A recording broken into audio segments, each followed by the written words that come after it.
ఒక చిన్న గ్రామంలో రామయ్య అనే పేద రైతు ఉండేవాడు. అతనికి చాలా కష్టాలు ఉండేవి.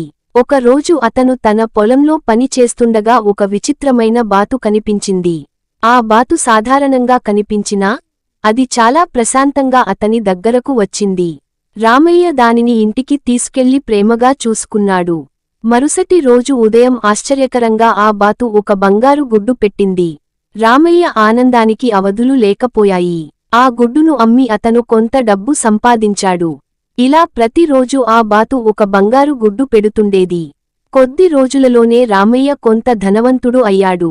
కాని అతనికి ఆశ ఎక్కువైంది. ప్రతిరోజూ ఒక గుడ్డు ఎందుకు? బాతు పొట్టలో ఇంకా చాలా బంగారు గుడ్లు ఉండి ఉంటాయి అని అతను ఆలోచించాడు. లోభంతో ఒక రోజు ఆ బాతును చంపి అన్ని బంగారు గుడ్లు ఒకేసారి తీసుకుందామని నిర్ణయించాడు. కాని బాతు పొట్టలో ఒక్క గుడ్డు కూడా లేదు. అప్పుడు రామయ్య తన తప్పును గ్రహించాడు. కాని అప్పటికే ఆలస్యం అయిపోయింది. అతను ప్రతిరోజు వచ్చే బంగారు గుడ్లను కూడా కోల్పోయాడు. నీతి మోరల్: అతి లోభం నష్టానికి దారి తీస్తుంది.